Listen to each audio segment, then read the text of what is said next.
It's no secret that the Alaska Hawaiian Airlines merger may go down as one of the most successful US aviation events of all time. Today, we're going to be talking about more genius tactics by the carrier, as Alaska will be retiming the Airbus A321 fleet and also bringing Banks to the Portland operation. This is going to be super exciting to talk about, and I hope all of you are excited for today's video. So with all that being said, let's go ahead and get started, everybody. Alaska will be optimizing their Airbus A321 fleet along with hubbing the Portland operation. I hope all of you are excited for today's video, as it's been really cool to see what Alaska and Hawaiian Airlines have been doing to maximize their fleets along with their operations as well. Really appreciate Cranky Flyer for writing up this awesome article regarding the changes, and safe to say that, we're really going to see some awesome revenue coming out of this and really just bringing it to full potential here with what the carrier has to offer. So let's go ahead and get into this, as Alaska Airlines was busy as work over the weekend re-optimizing their schedule, and we have a bunch to talk about, so it's going to be really cool. So really the two big topics for today's video is the A321 fleet utilization along with Alaska's Portland hub, as we see major changes for both. So if you don't know already, Hawaiian Airlines has a fleet of 18 Airbus A321neos, and these aircraft typically fly between the Hawaiian Islands and the mainland. And when Hawaiian Airlines was under full control, the fleet utilization was good, but certainly wasn't at its maximum potential. And if you don't know, earlier this year, Alaska Airlines joined forces with Hawaiian Airlines to bring together one big corporate operating structure, including co-shares and obviously the one world status as well. So it's really cool to see that the two carriers, two very unique carriers representing kind of to a degree the two newest states of the United States, coming together to join forces and to bring more connectivity to not only the US West Coast, but obviously the Hawaiian Islands and also Alaska as well. And that even goes beyond that to the Asia Pacific and other regions of the world like that. So with that being said, it's been super interesting to see how Hawaiian by themselves has utilized their new A321neos. They've been super helpful assets to the aircraft, but Alaska Airlines in their corporate operation had a really good idea to maximize their fleet utilization, including more red-eye flights along with just less time sitting on the ground in general. So what we're going to take a look at first here is the old Hawaiian Airlines Airbus A321neo summer utilization. This is a sample from July of 2024. And as you can see here, there's quite a bit of dead space, right? So they currently have 18 aircraft. You see 17 lines here of what aircraft number 1, 2, 3, and so on are doing. So as you can notice right here, there's not very many red-eye flights. So you can see one right here to Salt Lake City, and that's about it. And then obviously the Salt Lake City flight comes back on aircraft number 3 right here as well. So excluding that, there's really not too much that the A321neos are doing during the night, right? As you can see, the aircraft are getting to their West Coast destinations possibly as early as 7 p.m. in the evening, which is just too early, as these aircraft are leaving at 10:30 in the morning. Now, Hawaiian Airlines was able to charge a pretty good premium for several of these tickets, and as a result make good money off of it, but once again, just not fully utilizing the aircraft in the revenue to its maximum potential. Now, as you can see on day 2, we did a little bit better, obviously, because the aircraft leaves its West Coast destination, comes back to Hawaii, and then loads up really quick within 2 hours or so, and then heads back to the West Coast. That's typically what the majority of these aircraft are doing. They do have a couple of backup aircraft just in case. You can see aircraft number 3 right here doesn't leave till 7 o'clock for the red eye. And outside of that, the fleet utilization on day 2 was fantastic. But then once you get back to day number 3, we've pretty much lined up in the same problem again, as some of these aircraft are leaving as late as 9:30 in the morning, which is just not going to cut it if you want to maximize your revenue, as you can see here. In fact, several of these aircraft aren't leaving till even 10:30 in some cases, like this flight from Seattle on aircraft number 10. So this certainly wasn't acceptable to maximize, opportunity, and Alaska Airlines certainly agreed with it. And I didn't know it was this bad, to be honest, but it certainly was not at its maximum potential. So what Alaska Airlines did here for the summer of 2025 is increase red-eye flights for several of the aircraft, about a third of the aircraft, along with just restructuring the whole concept in general. So let's go ahead and talk about it. So first and foremost, what you're going to notice is there's several more earlier departures, which I am a huge fan of this, because more revenue for the aircraft along with more flights in general, and once again, just maximizing the aircraft's total use. So you can see aircraft number 1 and aircraft number 4 right here are leaving Honolulu at 8 a.m. This is typically where possibly an A330 would leave, or you just don't have a flight in general. But obviously, as you can see, and this is also as a result because Alaska Airlines did fly some of the flights during this time frame, so do keep that in mind. But obviously, since they're intertwined now and they're universal, Alaska and Hawaiian agreed that it obviously made sense to start using these Airbus A321neos earlier in the day in some cases. So aircraft number 1 and 4 will leave for Portland and San Diego respectively, and then they'll be able to come back and get back to the Hawaii mainland there by obviously 9 o'clock at night, which is so huge for continuing to utilize the fleet. Because what that does is it opens up the door for these aircraft to get back in time to fly red-eye flights, which is so exciting and huge for the carrier. Now, once again, do keep in mind that the Alaska Airlines aircraft did used to fly these red-eye flights, so obviously the market wasn't there to do another red-eye flight. But Alaska Airlines, obviously as a result of this, maximizing fleet utilization on the Airbus A321neos will open the door for some of these Boeing 737 aircraft that were used previously on these red-eye services to go fly different flights, possibly in the US mainland or wherever it's going to be. So all in all, to utilize your aircraft to its fullest potential, along with getting more aircraft back for expansion on mainland, is huge. So that's exactly what we have here. As you can see, aircraft number 1 and 4 get back to Honolulu in time to fly red-eyes to, once again, San Diego and Portland, so flip-flop there. It's also really huge to note that obviously aircraft number 2 and 3 here aren't used during day 1 until very late in the day. However, they're able to fly 3 segments as a result of the restructure here. So you don't need aircraft 2 and 3 during the day right here because these 2 leave earlier. So as a result, we have the Airbus A321neo number 2 and 3.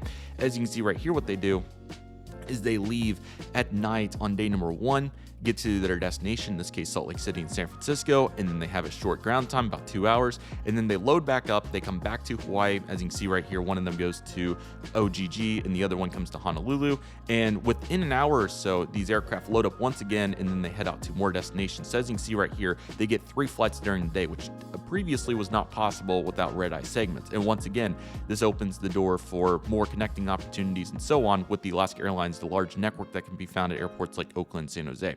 Now, not all of them are going to be connecting operations, of course, but 100% San Francisco. San Diego also has good connectivity as well.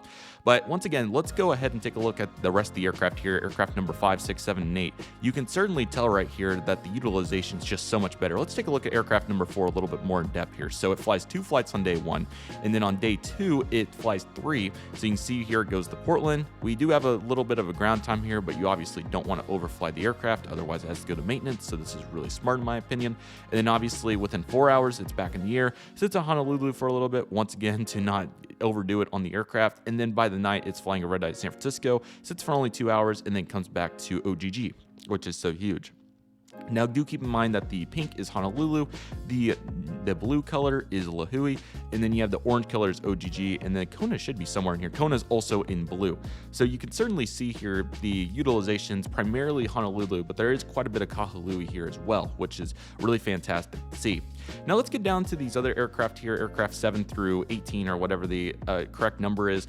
Once again, the concept here is that you don't want to overflight every single aircraft. So obviously, as you can see here, there's a little bit more in the block regarding, a break. So that's exactly what we see here. So obviously, there's still several aircraft that are only flying 1 flight a day, but this opens the door, and this is still better than the previous graph. You can see most of them are only flying 2 a day. Several of these are now flying 3 a day, including aircraft number 6 right here. As you can tell, is flying a late flight from LAX to Honolulu. And then you can see right here, this aircraft as well is also flying a late flight from Seattle to Honolulu. So previously these weren't found. It's also worth noting that more red-eyes come on day number 2 as a result of the model. So you can see aircraft 5 through 8 right here. We're flying later day flights from Portland to Honolulu, or these turnarounds come back to Hawaii, I should add.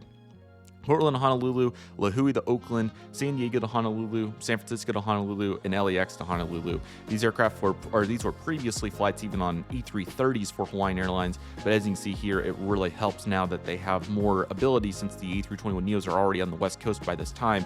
They'll load them up real quick and send them back to where they came from, so that's really huge. Now, obviously, you do have all these flights right here that have to terminate as early as 7:30 in the evening, but this is just kind of the nature of the beast, right? You're not going to be able to get a plane ready to go out of Long Beach right here at 7:30. It's just not going to happen. But obviously, the utilization here being restructured makes it possible to have a flight landing at Honolulu at 11:30 from Seattle, and also, once again, even a flight at Portland at 10 o'clock is really fantastic. So, in day number 3, obviously, it's a little bit light here on this day right here, but obviously, this still opens up the window for more red-eye flights. So, this includes segments from, I thought that there was a couple, or sorry, yeah. So we have Honolulu to San Francisco, Honolulu to San Diego, Honolulu to Salt Lake City, Honolulu to Portland, Honolulu to LAX. So it's just really huge that Alaska was able to gain their mainline planes back from just a simple restructure.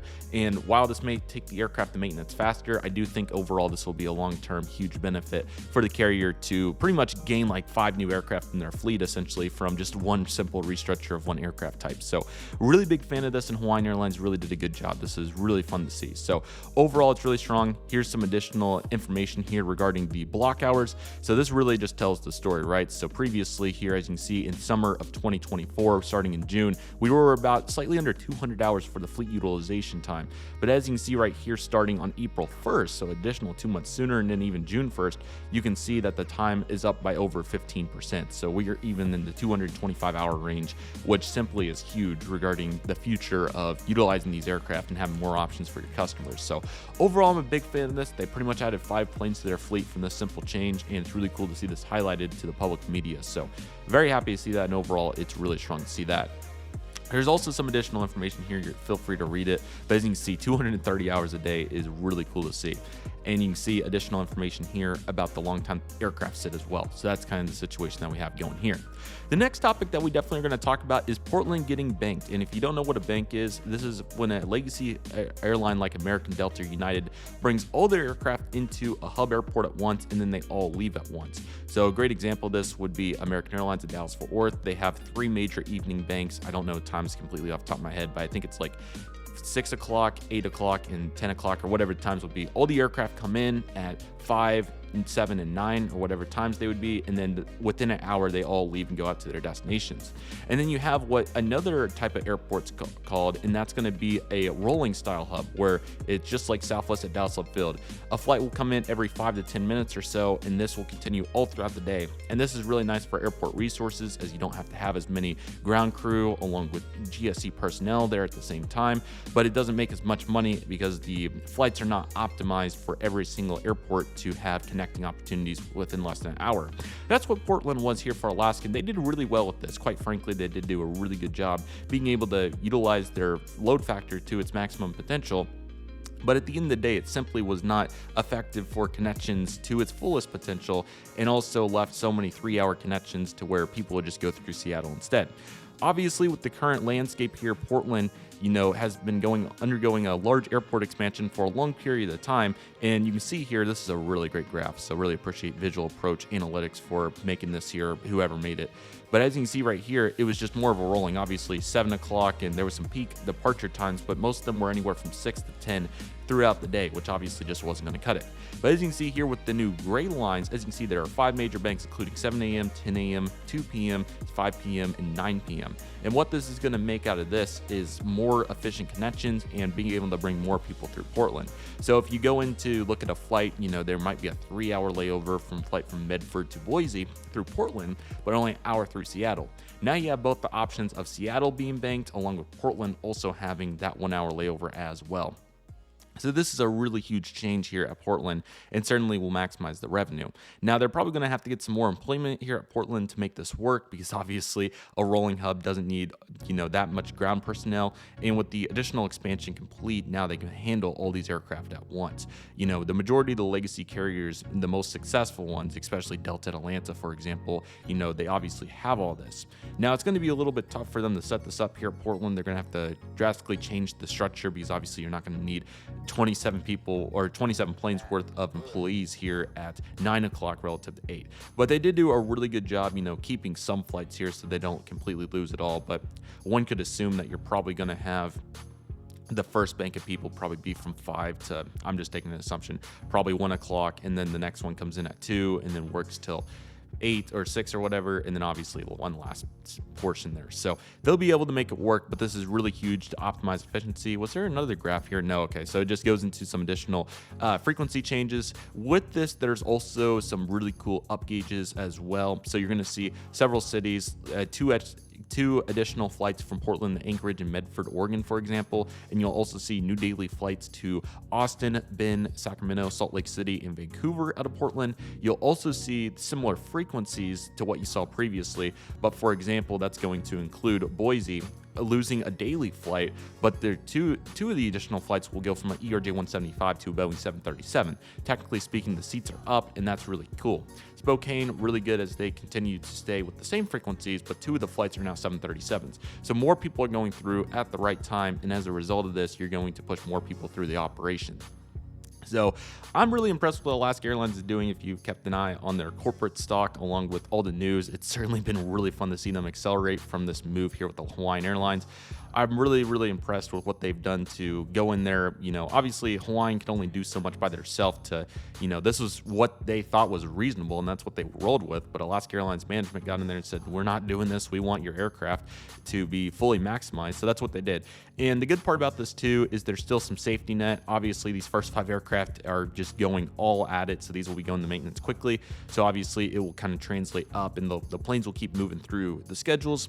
That said, you do have a couple of aircraft down here with some safety nets with only 4 flights within 3 days. So you're going to be good in those regards, and you should be able to come up with the edge to aircraft if it comes to it. But personally, I'm really impressed with what Alaska and Hawaiian are doing together.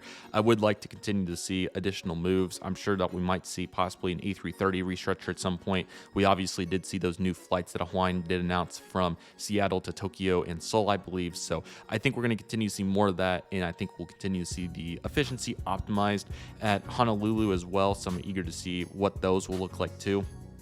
And overall, it's an exciting time. I'll be eager to see also what it looks like for the island airport expansions. I'm sure at some point we're probably going to see even more frequencies, especially out of OGG, but possibly even Lahui and Kona as well. So it'll be interesting to see what happens, and maybe even a little bit out of Hilo. We'll have to see what happens out of that. But certainly exciting to think about all the possibilities. And as for Alaska, it's really cool. I would like to know, I need to look more into their San Francisco operation. I'm curious to see how that's going, but certainly great to get Portland banked. I think they're going to make big money off of that. Obviously got to employ more, but the revenue will come way up. So excited to see statistics on that, and overall just what's to come here in the future. So let me know what you think in the comment section below. Certainly very exciting times for both the carriers, and we'll have to continue to keep our eye on it. But nevertheless, that'll do it for today's video, buddy. Thank you all so much for watching. I want to thank each and one of you for watching. My name is Redriveraviation. Thank you, everybody. Stay safe, trust the process. Do you love and love you do. My name is Redriveraviation. I want to thank you all so much for watching, and I'll see you all soon as Redriveraviation is signing off.